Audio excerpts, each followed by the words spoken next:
Hello everyone, after a long time I came with a video on English section. So welcome to my channel Wings of Dreams. So आज का discussion है English section के ऊपर। तो पहले तो क्या रहता है, बहुत से स्टूडेंट्स के माइंड में इंग्लिश सेक्शन के लिए एक फियर रहता है कि हम इस सेक्शन को क्लियर कर पाएंगे या फिर नहीं। इस सेक्शन को लेके एक अलग ही डर रहता है एस्पिरेंट्स के माइंड में। तो मैं कहना चाहूँगी कि पहले से ये डर अपने माइंड में मत लाइए, पहले प्रॉब्लम को फेस कीजिए, फिर आपको पता चलेगा कैसे उस प्रॉब्लम को आपको सॉल्व करना होगा एंड देन आप में वो कॉन्फिडेंट आएगा कि हाँ हम भी इंग्लिश सेक्शन को अच्छे से क्लियर कर पाएंगे। तो चलिए स्टार्ट करते हैं। मैं टोटल 7 पॉइंट्स लाई हूँ। 7 पॉइंट्स में मैं डिस्कशन करूँगी इस इंग्लिश सेक्शन को। तो आप सभी लोगों को जो सिलेबस है वो तो पता ही होगा। और एक बात, मैं इंग्लिश सेक्शन के ऊपर वीडियो बना रही हूँ, हालांकि आरआरबी प्री में इंग्लिश नहीं है, बट क्या मेंस में भी नहीं रहेगा? ऑफ कोर्स रहेगा। अदर जो एग्ज़ाम्स है SBI, IBPS clerk, IBPS PO, उसमें भी आपको इंग्लिश सेक्शन प्री में भी मिलेगा और मेंस में भी मिलेगा। आरआरबी में भी मेंस में आपको इंग्लिश मिलेगा। हालांकि आपका चॉइस है कि आप हिंदी भी उसमें चूज़ कर सकते हैं, बट इंग्लिश अदर एग्ज़ाम्स के लिए भी इम्पॉर्टेंट है। तो अगर आप इंग्लिश को अवॉइड कर रहे हैं इस टाइम में कि हमें तो इंग्लिश नहीं देना है, प्री में तो इंग्लिश नहीं आएगा, तो गलत कर रहे हैं। बिकॉज वो अगर बीच में से प्रैक्टिस छूट जाए तो बाद में आप लोगों को प्रॉब्लम होगी। तो इंग्लिश सेक्शन के ऊपर प्रैक्टिस भी आप लोग जारी रखिए। तो पहले जो इम्पोर्टेंट पॉइंट आता है वो है एडिटोरियल। एडिटोरियल पहले तो इंग्लिश में जो क्वेश्चंस आपको मिलता है एग्ज़ाम में, वो तो एक रीडिंग कम्प्रीहेंशन के ऊपर बेस्ड होता है। आपको समझना होता है, रीड करना होता है, फिर समझना होता है, फिर आपको क्वेश्चन सॉल्व करना होता है। और एक होता है ग्रामर के ऊपर बेस्ड, ग्रामर रूल्स के ऊपर बेस्ड। आपको अगर रूल समझ में आ गया कि इसमें यही रूल फॉलो होगा तो आप उस क्वेश्चन को आराम से कर जाओगे। तो पहले जो एडिटोरियल बहुत इंपॉर्टेंट पार्ट है। तो आप डेली बेसिस पे एडिटोरियल रीड कीजिए, at least 2 editorial in a day. पहले तो ये करने में बहुत ही बोरिंग लगता है, मुझे भी लगता था। स्टार्टिंग में तो कुछ भी समझ में नहीं आएगा, बिकॉज बहुत ही टफ वर्ड्स में, टफ सेंटेंसेस में ये लिखा होता है। बट करते रहिए। आफ्टर 10 डेज़, आफ्टर 20 डेज़ आपको 1 मंथ में समझ में आएगा। हाँ, पहले एकदम ही नहीं समझ आता था, बट अब थोड़ा थोड़ा करके समझ आ रहा है। हमें जो कहना चाहता है, जो जीस्ट है पैराग्राफ का, वो आपको समझ में आ जाएगा। तो इससे आपका जो रीडिंग एबिलिटी है वो इंक्रीज़ होता है। इसके बाद आता है वोकैबुलरी। तो एडिटोरियल आप रीड करते हैं, उससे आपको बहुत सारे नए वर्ड्स मिलेंगे जिसका मीनिंग आपको नहीं पता होगा। तो उस वर्ड्स को आप नोट डाउन कर लीजिए, साइड में उसका जो मीनिंग है वो आप लिख लीजिए। क्योंकि अगर आपने नोट डाउन नहीं किया वो चीज़, तो बाद में आप ज़रूर भूल जाएंगे। बिकॉज इतने सारे आपको डे बाय डे नए नए वर्ड्स मिलेंगे, उतना सारा विदाउट रिविजन माइंड में रखना पॉसिबल नहीं होता। तो बहुत सारा वर्ड्स आपको मिल जाएगा। तो उस वर्ड्स को आपको लिखना है, याद करना है, एंड वीकली बेसिस पे, डेली बेसिस पे एंड वीकली बेसिस पे आपको उसका रिवीजन भी करना है। अगर आप रिवीजन नहीं करेंगे तो इतना सारा वर्ड्स है ना, तो कन्फ्यूजन बहुत क्रिएट होता है। मुझे तो क्रिएट होता था। तो उस कन्फ्यूजन को क्लियर करने के लिए बार बार रिवीजन करना पड़ता था।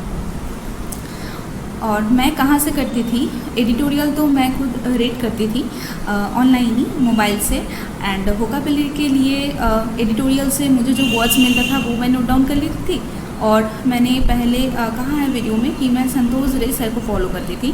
तो संतोष रे सर का एक क्लास होता है इस एडिटोरियल के ऊपर एंड वोकैबुलरी के ऊपर, तो वो क्लास में फॉलो करती थी। वहाँ से मुझे बहुत सारे वोकैबुलरी के मतलब बहुत सारे words and phrases, idioms, one word substitution, ये सारे बहुत कुछ मिल जाते थे। मैंने क्या किया था, मेरे ना 2 कॉपी थे। एक कॉपी पे मेरा था वोकैबुलरी, मतलब जो नए नए वर्ड्स थे वो सारे नोट डाउन करती थी, और एक कॉपी में मैं one word substitution, phrases, idioms, ये सारे मैं नोट डाउन करती थी। तो ऐसे रिविजन करने में ईजी होता है और बहुत ही हेल्पफुल होता है। सो 3rd पॉइंट है वो है ग्रामर।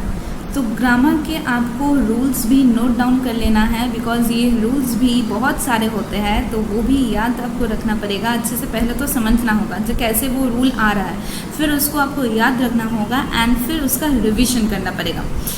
फिर जाके आपका ग्रामर पार्ट भी सही हो जाएगा। अब न्यूज़पेपर रीडिंग भी रीडिंग कम्प्रीहेंशन क्वेश्चंस करने के लिए बहुत इंपॉर्टेंट है, बिकॉज यहाँ से आपकी रीडिंग एबिलिटी और इंक्रीज़ होता है।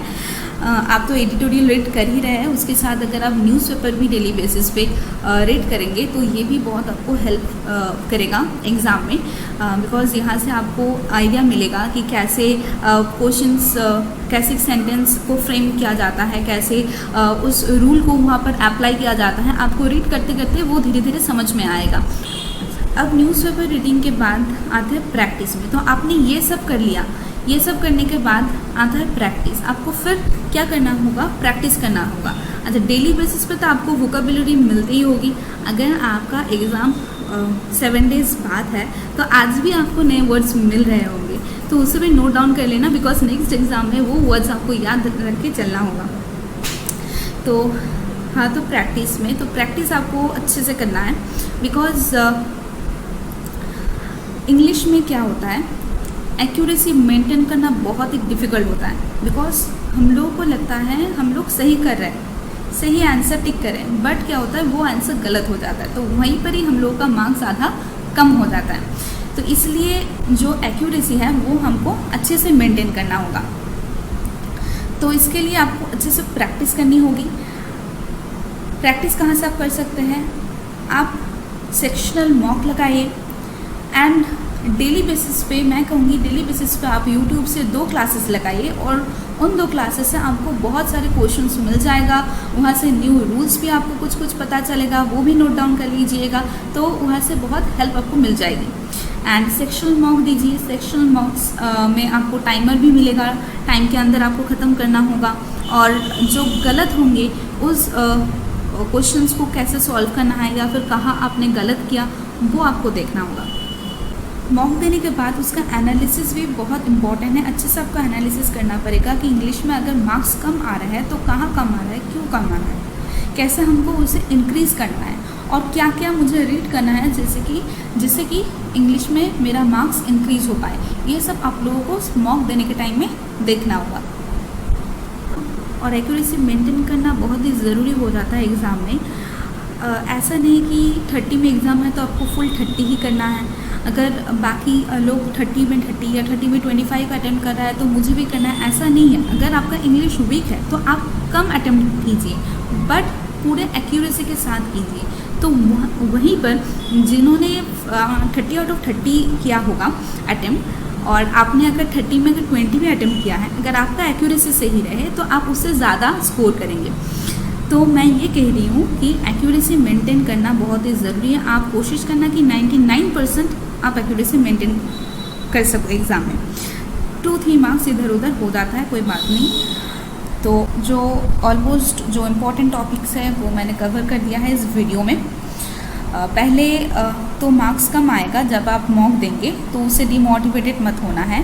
उससे सीखना है कि कहाँ कम हो रहा है, कहाँ से मुझे और इंक्रीज़ करना है, एंड नेक्स्ट मॉक में उसे फॉलो करना है और देखना है कितना मेरा मार्क्स इंक्रीज़ हुआ। ओके, इस तरह से आप इंग्लिश सब्जेक्ट को अच्छे से करते रहिए। तो आई होप कि जिन लोगों को इंग्लिश सेक्शन से डर लगता है उन लोगों का डर थोड़ा सा कम होगा, एंड अपने ऊपर कॉन्फिडेंट आएगा कि मैं भी इस सेक्शन को अच्छे से क्लियर कर पाऊँगी। So thank you all. आज वीडियो में इतना ही। आई होप कि आपको यहाँ से हेल्प मिली होगी, थोड़ा सा समझ में आया होगा कैसे हमें इंग्लिश को करना है। तो मिलता है नेक्स्ट वीडियो में, एंड अच्छे से स्टडी करते रहिए। सामने आप लोगों का एग्ज़ाम है। So bye bye, take care, prepare well.